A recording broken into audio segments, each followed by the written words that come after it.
I hope everyone had a beautiful day yesterday. We do have a few things to go through over today. I was already having a look at the market, and we don't have much opportunities. We do have a few, but those few have to be treated very careful, just because the risk is very high on the market at the moment. So I do believe this webinar will be a bit shorter than usual. But I mean, I'm not here to, talk things just to have a long webinar or short webinar or whatever. I'm here to give you the reason. I'm here to give you the opportunity, and then that's it. All right, answer questions, and that's it. So today we're going to be, of course, it's Wednesday. Happy Wednesday. Today we're going to be looking at the FinLogix market sentiment tool. I did separate some of the opportunities like Euro dollar, Euro Aussie, New Zealand dollar, Aussie CAD, and I want to show you some interesting things about Aussie CAD and New Zealand dollar CAD. It's really cool how they've been trading lately. Okay, so before we go any further, as usual, I do have to put the risk disclaimer. So I'm going to put the risk disclaimer, mute myself, leave it there for a minute or two. You guys go through it. And I will be back and then we can start that. All right, cool. Let's get started. So for those who don't know, let me check who's here. We have a few people. That's really good. I think only one or two people haven't been in the Wednesday webinar. I'm kind of good with, some names that comes here pretty much every Tuesday, Wednesday, and Thursday, but I see some people that haven't been here on Wednesdays or maybe have. But just as usual, I'm going to run down on what we do on Wednesdays. So basically, we have webinars Tuesday, Wednesday, and Thursdays. Wednesday, I take the time to sit here with everyone and pretty much trade, if I can say it like that, with you guys, showing opportunities and then looking to trade those opportunities if there is some reason involved on that, right? So we do have the FinLogix company that is a sister company from ACY Securities. It's developed by ACY pretty much, and then ACY sort of helping a few things on another. And then we have the tools that we call the market sentiment. That is exactly this tool here that measures the players on the market. So we know that there's plenty of people trading the whole market, the FX market, commodity market, stock market, and crypto and whatever else you may possibly imagine. There's plenty of people trading those markets, and for that reason, this is one of the best tools I've ever used, the sentiment tool, because I like to trade the opposite way of the market is trading. And then you ask, oh, what do you mean, man? Like the market is trading. If everyone is trading long, why would you be going short? Well, statistically, there's an edge saying that majority of the people trading on the market, they lose money, right? That's everywhere. So for this reason, I just don't want to follow the majority, and I want to follow the minority. So for that reason, I have here the FinLogix market sentiment tool. There we have the symbols, right? So all the symbols here, and then we have the signal. What is it supposed to be doing? How many people are long in terms of percentage? How many people are short in terms of percentage? And then you can just change that if you want to see the sells first or the longs first. The average long position, the average short position, and the current price of the market. Okay, cool. That being said, what we do here is we only trade the currencies that are on display. Okay. We only trade those currencies that are on display here. We don't go anywhere except for those currencies. And we only trade Forex. So we don't trade commodities. We don't trade indices. Okay. That too gets refreshed every 15 minutes. Right. So now the last update was at 5 o'clock. In 2 minutes, I guess. Yeah. Now it's 5:13. In 2 minutes or a minute and a half, that will be refreshed, and maybe we can see some changes on the numbers. So always keep an eye on it, because if it's changing every 15 minutes, then we'd be supposed to be looking at our trades very often as well, because if you have a trade running long on EURUSD, and for this example, just you guys know, if you have a trade longer on EURUSD, then you're supposed to be looking at these pretty often. If that market's change or starts to be more people starts to be longing than shorting, then maybe it's a form of you understanding to, okay, that's the time for me to get out and maybe start to shorten in terms of and don't long that currency anymore. Okay, cool. That being said, I think we can go through. So we do have a bunch of trades, opportunities that we may be catching today. We can go to chart here. Finlogics do offer charts as well. So the first one is EURUSD. Okay, so EURUSD.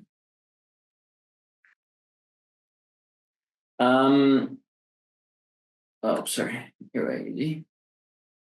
Supposed to be updating now. See, it's going to be updating now. There you go. So it did had some changes, very small changes, but there you go. 50 minutes later, that updated. So in next 5:30, that will be updated again.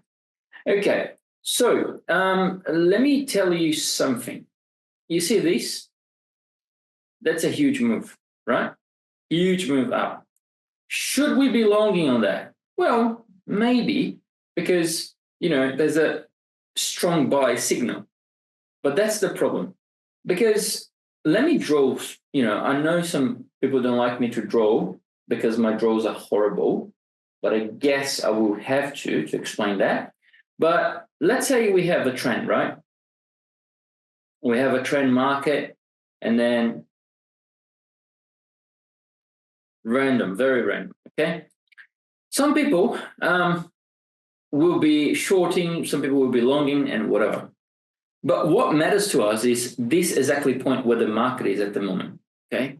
We know that there is only 4% now of the market longing EURUSD. So that means that all of this move, okay, all of this move has been already priced in. And now we're on a pullback, maybe doing a continuation to go up again, all right? Breaking this high.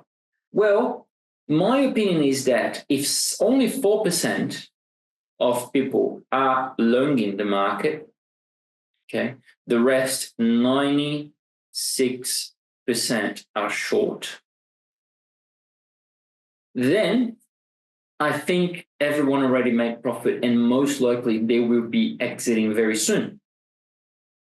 Makes sense, right? So what I would be looking to catch, I would be looking to catch the reversal of this trend that maybe is already happening, okay? Because we saw that move up here, right there, and then we saw the break of this structure.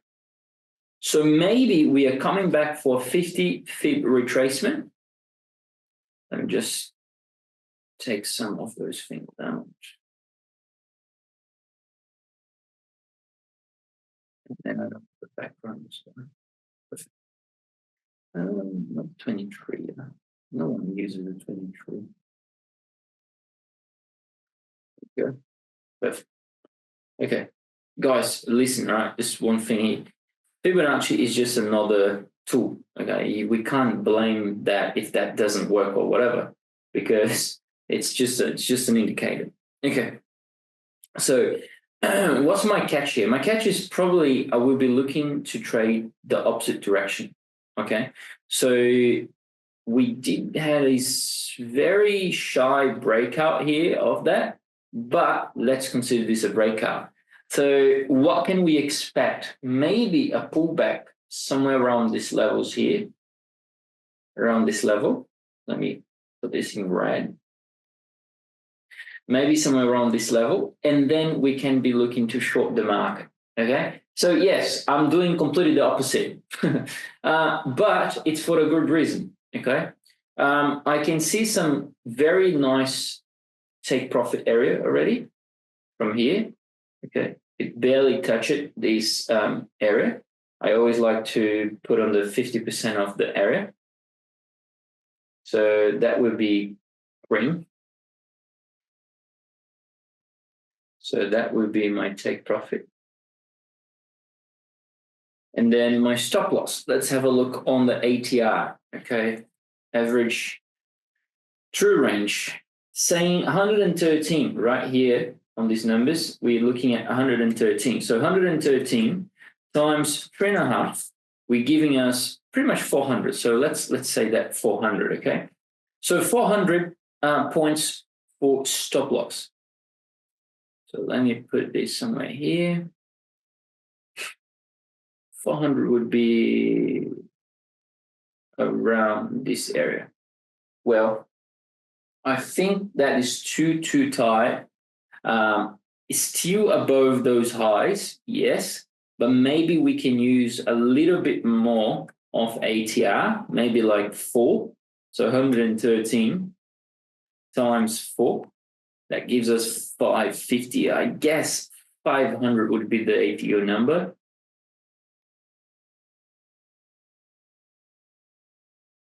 I guess so. But there's a big thing here that's what it is right now. Okay, so we have 113 right now. Until then, we may have a move. We may have a move that will probably, where's my pencil? That will probably change the ATR. Okay, so until the move happens somewhere around these levels here, we may have a different ATR version, and then we should be looking to maybe somewhere around this area of stop loss and this area then of TP.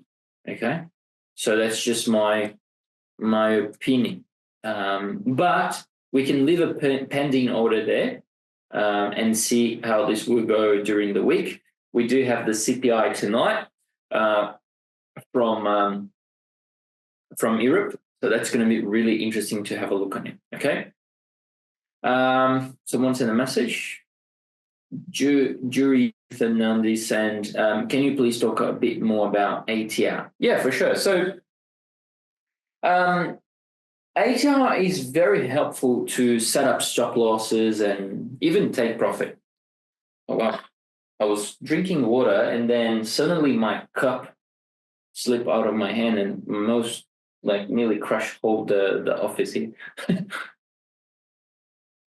So ATR, okay.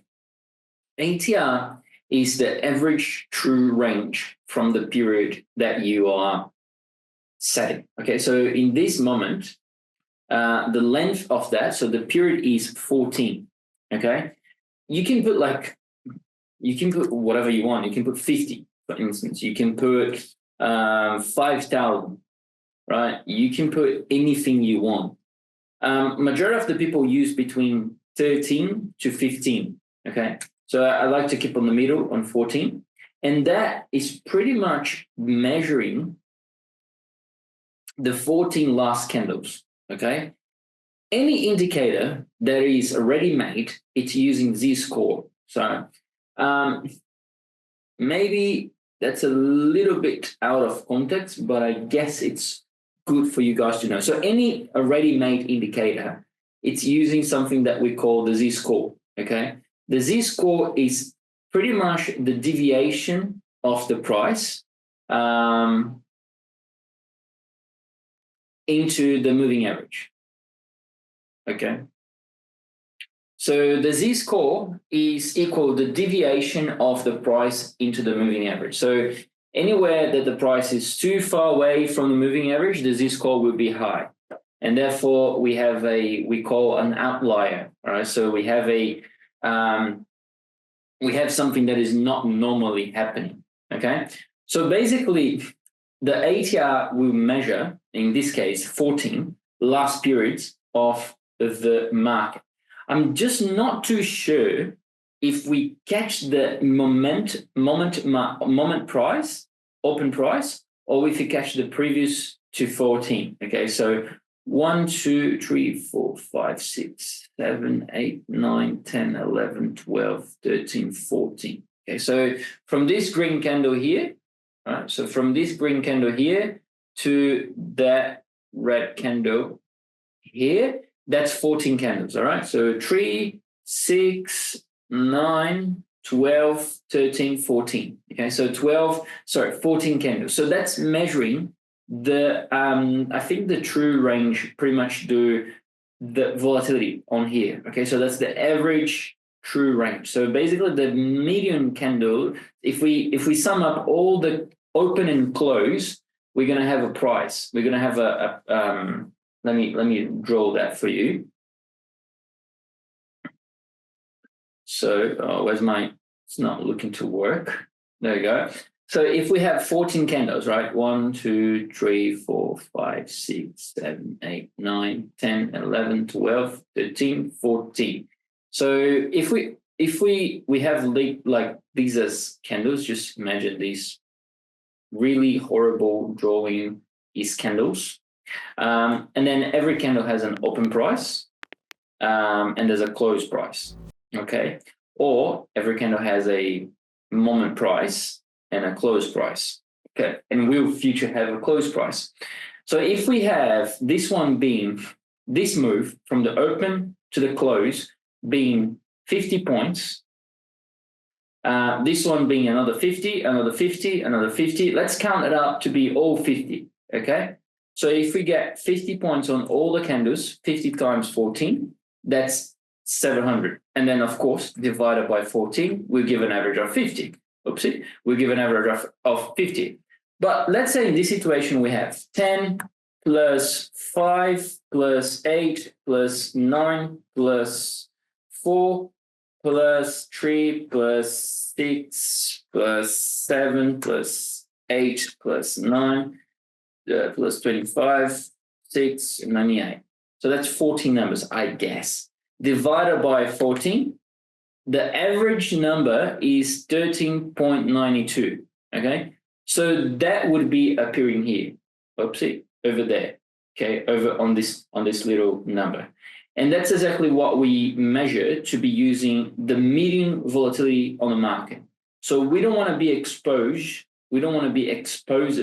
to the volatility. So if we know that the median volatility of the market is at the moment in 113, we do that times around 3 to 4. So standard deviation pattern. So basically we're predicting to be another 14 candles. So around here, and then another one around here, and then another one around here. Why is that not going? Cool. So let me get my tool again. So that's 14 here, and then that's going to be another 14. That's going to be another 14, and that's going to be another 14. Okay, so 1, 2, 3, and then this one is the price. Okay, so that's pretty much it. Okay. Hope you guys understood that, and I hope I made that clear, but pretty much what we're trying to do is predict future volatility using the past volatility times the future price we want in terms of space.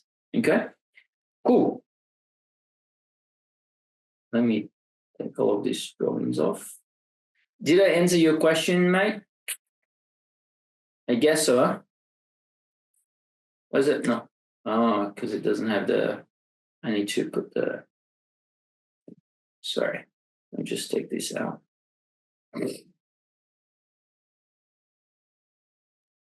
Perfect.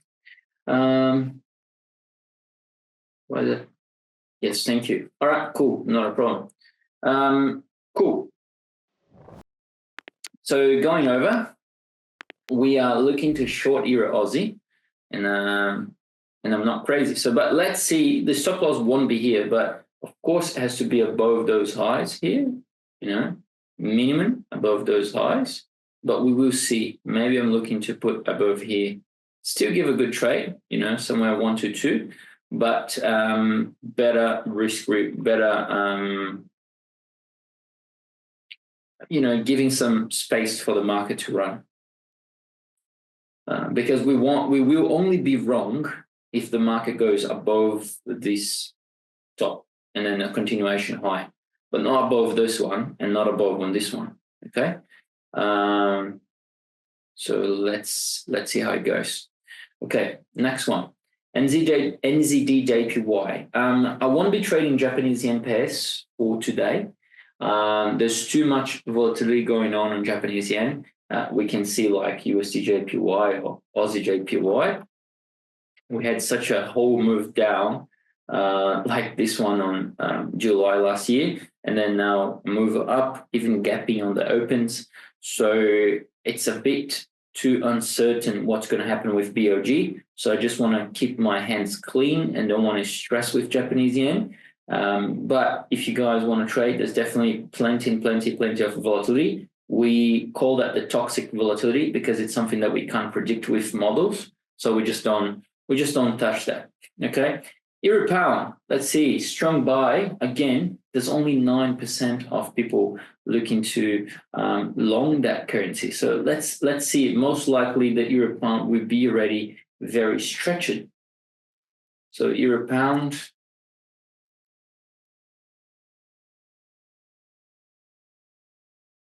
So euro pound, yeah, as I've mentioned, it's already very stretched, but still some room to rise, maybe. Okay, that's a 4-hour candle. If we put into the 1 hour, we can see that's much more bigger than, on the 4 hour, of course. But maybe we should keep that away for a second and look at the next opportunities. Euro dollar, oh, that's a nice one. I was actually talking about that yesterday. Euro dollar, I do believe on a continuation long. Yeah, I believe in a long continuation, just not for much, not for long, all right? Maybe we can come at this area here. Maybe we can come at the 1.11600. So there is maybe an opportunity to long that market. We did have some sort of like a shine breakup here, but very, very small. So if we use the feed to trace that somewhere on here, it's not the best setup, but we can work with that. Let's have a look at it. Perfect. So yeah, if we have a pullback, most likely we're going to have a pullback somewhere around here because we have some boxes around. So we could long that market somewhere here. Okay. So I would be looking to long euro dollar. And that makes somewhat of a sense because if we look at euro Aussie, we're looking to short that, but only on the future. So that's like a pending position. So basically from here to here, we may have a strength of the euro, and then euro could go up. So yeah, maybe we're going to be looking to long that around this level, and then to target the 1.11600. That target can change anytime, and then I think stop loss is pretty simple. I would be very safe, even that it gives us like a 3 to 3.9% return if with a 1% risk. It's pretty simple. And then we have this bottom and we have that other bottom. Okay, so that's good. Yeah, that's my option here. So looking to wait for pullback and then a continuation up all the way to 11,600. Someone said, please, Euro Aussie. I've just done analysis of Euro Aussie, so we're looking to short that market, but for now we just don't want to touch it. So we're looking to wait. We wait for the market to pull back around this area and then retrace down. And yes, it's around the FOMC. So FOMC would be in 10 hours, if I'm not wrong. 5:30, 6:30, 7:30, 8:30, 9:30, 10:30, 11:30, midnight 30, 1:30, 2:30, 4:30. Yeah, around 11 hours actually. We're gonna have the FOMC, the Fed rate decision. So it's going to be pretty cool to see how the market will react after that. Because yes, I strongly believe that there's something that they call the blackout period. I don't know if you guys have heard about that. So the blackout period is when the Fed or when any central bank will go and do a rate decision in a few days. If I'm not wrong, is like 3 or 4 days prior.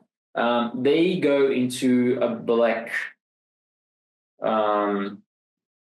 period that basically they can't tell anything. They can't talk. They can't give interviews. They can't do anything related with monetary policy. They can't give hints to the market. And that's the reason, and one of the reasons why the market keeps ranging every single time when there is a blackout period from the central banks. Because market is not receiving any information, market is not assimilating anything, therefore just gives a step back, okay? One of the reasons, there's plenty of other reasons. Risk is too high, delta is too high. So basically, delta means risk is too high. People don't want to take that risk. People want to be sure of what's going to happen, and therefore they just don't touch it. Okay, perfect. So euro dollar long, euro Aussie short. Let's continue to jig. Japanese yen, not touching it. Pound dollar and US dollar CAD. Oof. Let's have a look at US dollar CAD, because we don't have exposure to CAD yet. Yeah. To be very clear with everyone, I guess we may have a pullback on that. Okay, because let's have a look at the higher time frame. We can have a look at the picture. We're very ranging since we don't have anything related to tariffs, because Canadian dollar is being moved by oil prices and anything related to tariffs from US. Okay, so if we have anything related to tariffs coming out, that would be pretty big for US dollar CAD, and then we could have some move down. But I'm expecting maybe to be ranging for now. Okay. New Zealand dollar sell, Aussie dollar sell, NZDUSD, Aussie CAD, Japanese yen, not this one and not this one. So let's have a look on NZDUSD, Aussie dollar, and Aussie CAD. NZDUSD.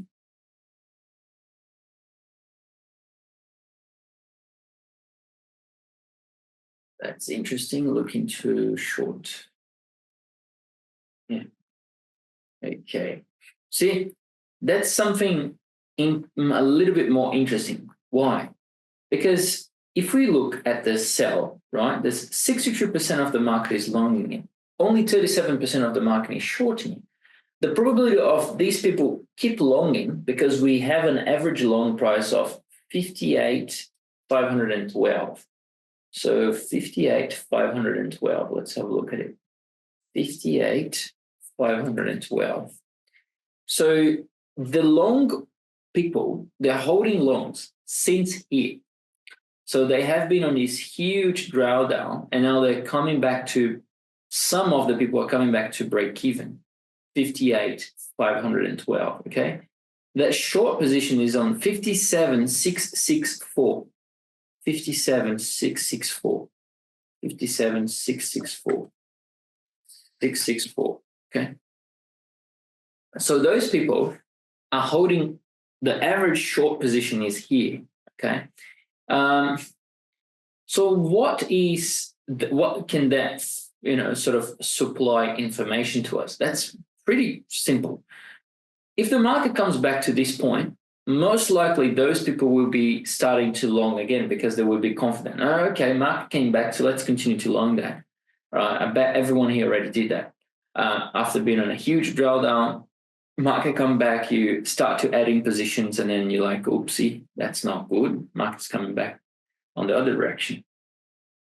So maybe we can have a short position somewhere around this area and then take profit around here, because that would be enough for them to sort of think about disconstruction. I forgot the name. How does it say? Like discontinuing the positions. So what I think is we can take a short, because it's a pretty premature sort of trend if we get the pullback somewhere on here. Okay. And then we have the take profit around this level.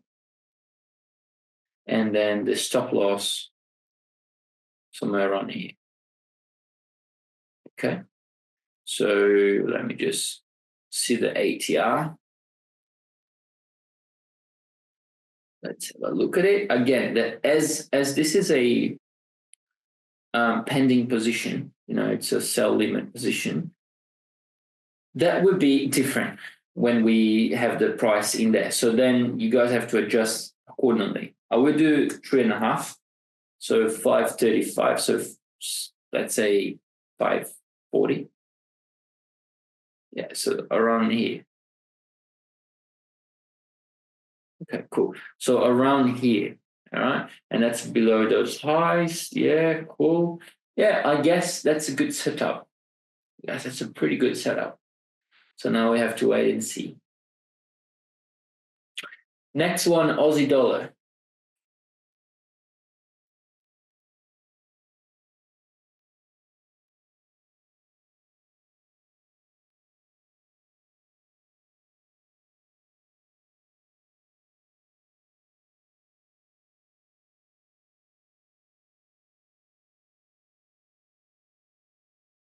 I will answer your question very short, so sorry, I was reading the question.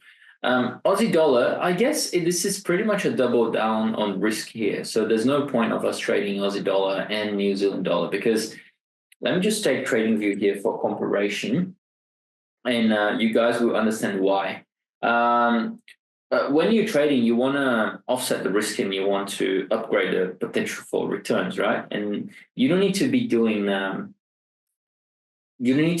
like double down things into the same z-score. So I mean the same parities. So basically, if we get like NZDUSD,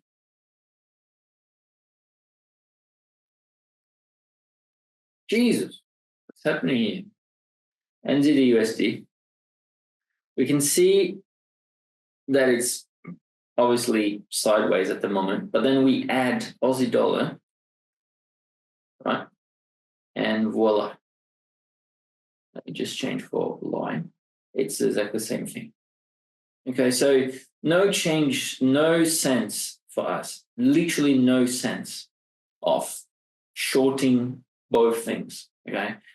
Because we'll be at exactly the same point. We'll be exactly the same thing, okay? So pretty much you're wasting margin level of your trading account into the same thing. That you just, if you want to trade both, then what do? You just enter double lot on one of them, and you will be as completely fine.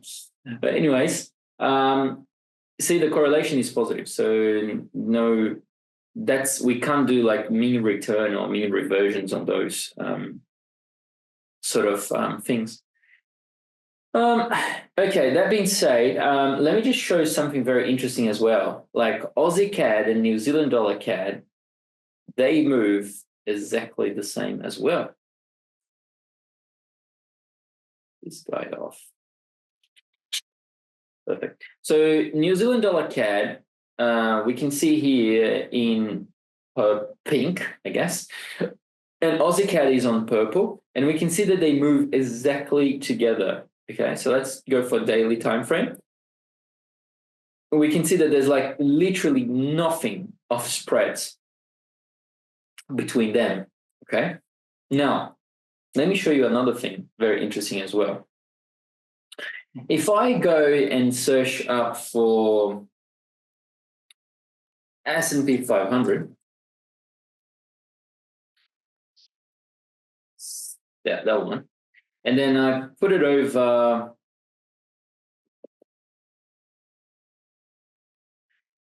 AUDCAD.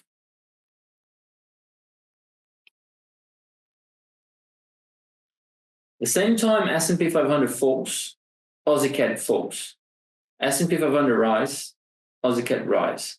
S&P 500 falls, Aussie falls. Okay. So why is that? Well, because of the stock market, because of the Canada stock market. Okay.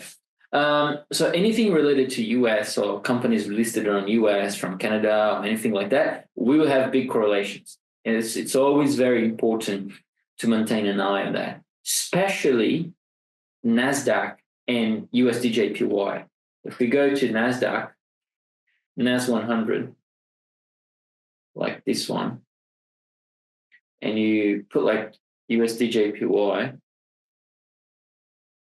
you can see that when NASDAQ falls, USDJPY falls as well. NASDAQ rise, USDJPY rise.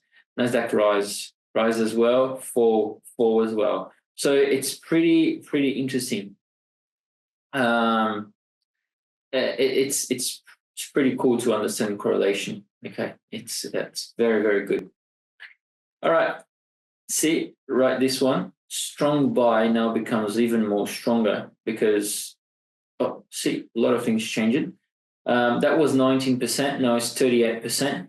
So people are starting to be long, more and more long. So meaning that shorting would be a good possibility on USD-CAD. Again, come back there. I think it's going to be range bounding, so that's why I'm not touching that at the moment. Last one is AUDCAD.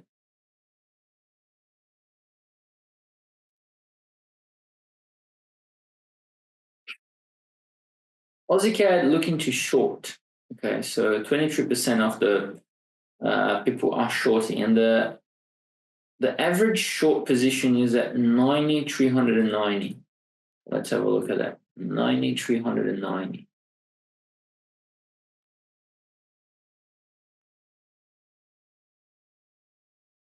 Is that? No, it's wrong.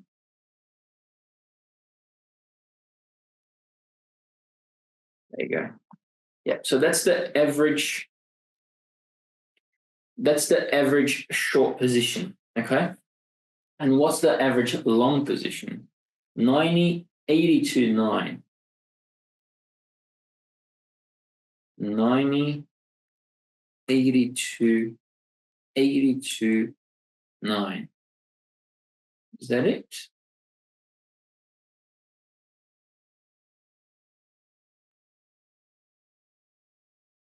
Yeah.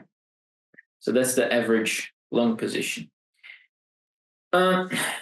See that people on short positions, they are struggling at the moment. They have been in drawdown. The average long positions are here, somewhere on here, okay? Because they saw this breakout and now they're longing it. They've been in drawdown, profit, drawdown, and now profit. Most likely we will have a big push down that will liquidate those players, give profit to those ones, and then we're going to get up, okay? So I think we should be trading only Euro Aussie and Euro dollar and Euro Aussie and maybe New Zealand dollar USD, okay? So that's my opinion for today. Long Euro dollar, if the price comes back down here, that's better risk reward.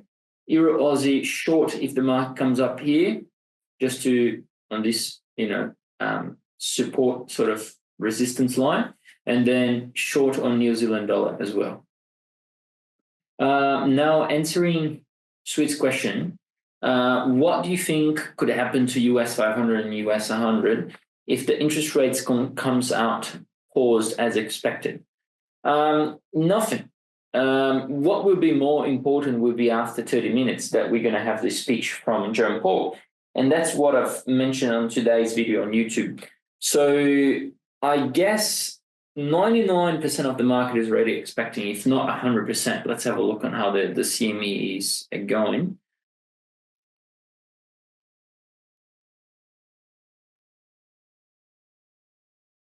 Yeah, 99% is already expecting a pause. So there's no point of someone, oh yeah, they're going to cut, oh yeah, they're going to hike. No, come on. 99% of the market is expecting a pause. So if they pause, no surprises. What's going to be said on the, on the statement and as well on the press conference from the Fed, from Jerome Powell, that's what's going to be really important. Not what he says, but what people ask is going to be even more important for us to be understanding what's going to be the forward guidance. What's going to be, what are they thinking? Yeah, the forward guidance, exactly. So that's what I think you guys should be paying attention on. And what he will say, I don't have a clue. I don't have a crystal ball, unfortunately, because he can say anything that he wants, okay? But yeah, I guess he will be looking into exploring some potentials for the momentum of the labor market, explaining a little bit of the potential recession that everyone is expecting.